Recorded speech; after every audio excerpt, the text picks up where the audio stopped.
İsmail Bey.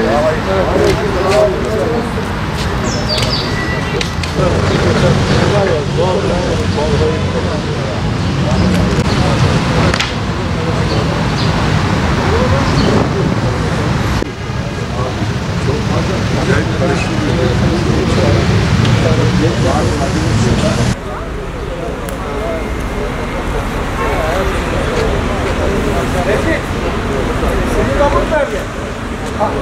Sen temsil edersen mi geldin? Ama sen iki bayrak tutacaksın. Ben sana söyleyeyim. Kahrolsun Amerika, kahrolsun İsrail, kahrolsun Amerika, kahrolsun İsrail. Bismillahirrahmanirrahim. Katilu evliya eşşeytan. İnne keydeşşeytani kâne zayıfâ. Bismillahirrahmanirrahim. Müslümanların birliği ve zaferi Kudüs'ten geçer. Osmanlı İmparatorluğu'nun yıkılmasının ardından İslam ümmeti açısından iki büyük musibet kuşkusuz ki Filistin'in İngilizler tarafından işgali ve İsrail adı altında Siyonist bir rejimin Filistin toprakları üzerinde kurulması olmuştur. İslam ümmetinin karşılaştığı en büyük felaket Nekbe, bugün Filistin toprakları üzerinde bu Siyonist yapının varlığının devam etmesi ve Kudüs'ümüzün bu Siyonistlerin işgali altında olmasıdır. Allah Subhanahu Teala'nın Kur'an-ı Kerim'de insanlar arasında müminlere karşı en şiddetli düşman olarak tanımladığı Siyonistler tüm tarih boyunca hakkın sürekli düşman olmuşlar ve tarihsel açıdan da İslam'a ve Müslümanlara karşı düşmanlığın hep planlayıcısı, uygulayıcısı ve tetikleyicisi rolünü üstlenmişlerdir. Dolayısıyla Siyonizm en küçük zerresi bile önlenemeyecek büyük felaket ve musibetlere yol açacak bir virüstür. İslam coğrafyasının kalbine saplanmış zehirli bir hançerdir.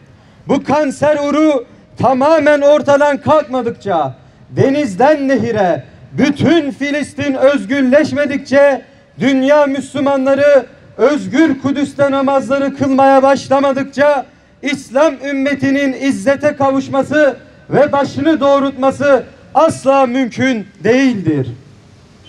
Bundan dolayıdır ki İslam ümmetinin odaklanması gereken asıl davanın Kudüs olduğuna inanan biz Müslümanlar, Siyonizmle mücadele bilincinin canlı tutulması, Kudüs davasının kararlılıkla sürdürülmesi ve Rabbimizin de müjdelediği üzere bu İsrail adlı gayrimeşru kanser uru tamamen sökülüp atılıncaya kadar cihat ve direniş yolunun devam ettirilmesi adına Ramazan ayının son cuması olan Dünya Kudüs gününde Filistin'in direnişçi halkının ve İslami direnişin yanında olduğumuzu bir kez daha ilan ediyoruz. Dünya Kudüs günü İslam ümmeti açısından vahdet ve kardeşlik günüdür. İslam'ın ve ümmetimizin azılı ve küstah düşmanlarına karşı yüreklerimizi ve bileklerimizi birleştirip Kudüs'ümüzle kucaklaşma günüdür.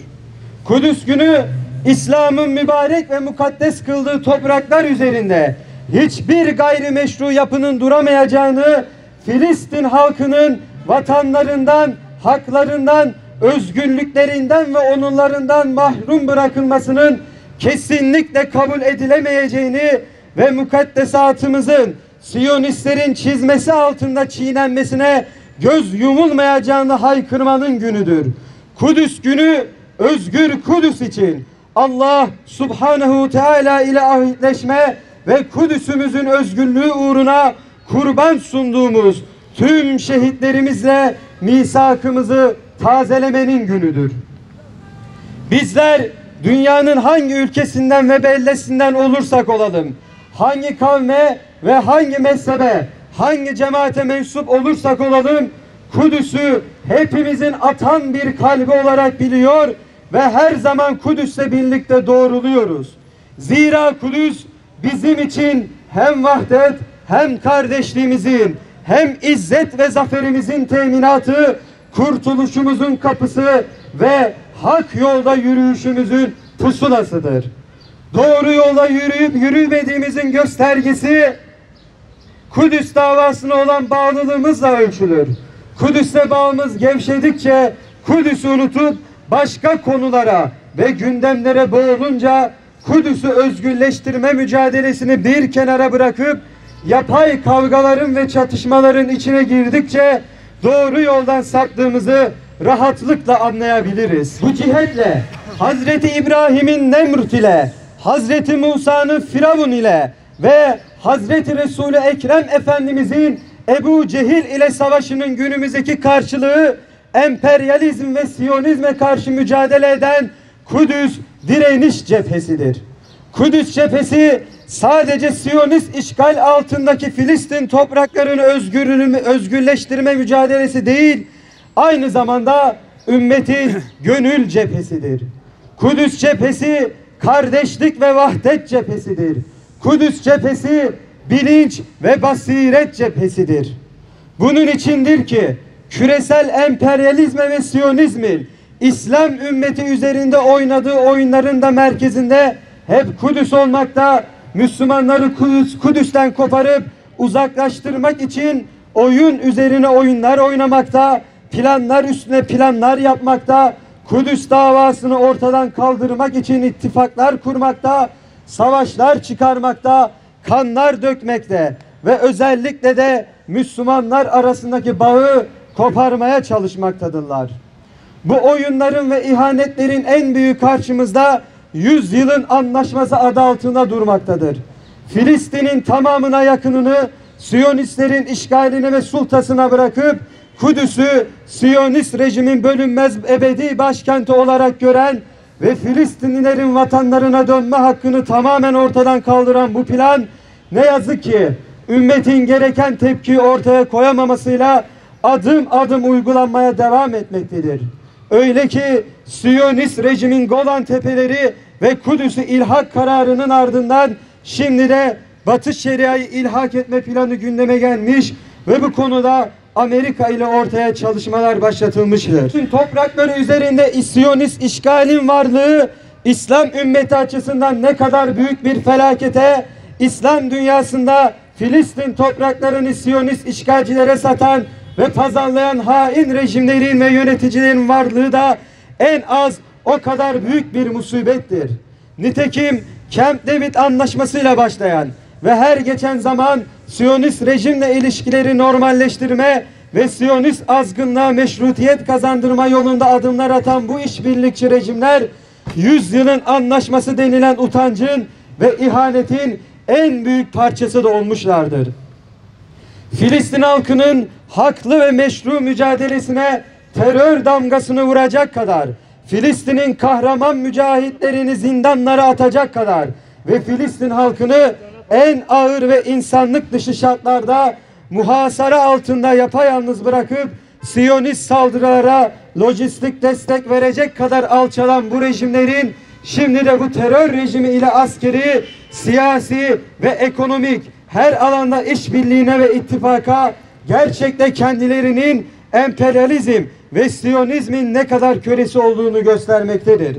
Şüphesiz ki Filistin toprakları bu Siyonist rejimin işgalinden er geç kurtulacağı gibi Müslüman halklar da böylesi işbirlikçi rejimlerin ihanetlerinden de kurtulacaklardır. Koronavirüs salgını dolayısıyla bütün dünyada alınan önlemler ve getirilen kısıtlamalar doğal olarak her yıl düzenlenen Kudüs Günü eylem ve etkinliklerinin de bu sene daha farklı şekilde düzenlenmesini de beraberinde getirmiştir. Kamuoyunda Filistin davasını ve Kudüs mücadelesini canlı tutacak yol ve yöntemler inşallah bu Kudüs gününde tarihe farklı bir şekilde kaydedilecektir. Bu vesileyle Kudüs bilincini ümmetimizin zihinleri ve yüreklerine kazıyan tüm liderlerimize, alimlerimize, şehitlerimize şükran ve minnetlerimizi sunarken onların bizlere emanet bıraktığı Kudüs sancağını daha da yükseklere kaldırmak, bu kutlu mücadeleyi zaferlerden zaferlere ulaştırmak ve ümmet olarak tez zamanda özgür Kudüs'te buluşmak için Allah Tebareke ve Teala'dan yardım ve nusretini niyaz ediyoruz. Yaşasın ümmet kardeşliği, yaşasın Kudüs dayanışmamız, yaşasın Kudüs şehitleri ve yaşasın intifadamız. Dünya Kudüs Günü platformu. Allah'ım yeryüzünde dini mübini İslam için mücadele veren bütün Müslümanları muzaffer eyle ya Rabbi. Onları mensur eyle ya Rabbi. Galip eyle ya Rabbi. Hakim eyle ya Rabbi. Aziz eyle ya Rabbi. İslam'a ve Müslümanlara izzet ver ya Rabbi. Allah'ım Kur'an ile savaşan, Kur'an ile dalaşan, İslam'a karşı mücadele veren bütün güçleri, eşrarı sen kahru perişan eyle ya Rabbi. Onları mağdur eyle ya Rabbi. Onları mahkum eyle ya Rabbi. Onları mağlup eyle ya Rabbi. Yeryüzünde ifsadı yaygınlaştırmaya çalışan bütün fasıkları, mücrimleri, müşrikleri, kafirleri, zalimleri, hainleri sen kahru perişan eyle ya Rabbi. Ya Rabbi bize hesabı kolay verilebilir bir hayatı ihsan eyle ya Rabbi. Ya Rabbi bizleri de bu dinin hadimi eyle ya Rabbi. Hizmetkarı eyle ya Rabbi. Destekçisi eyle ya Rabbi. Ensarı eyle ya Rabbi.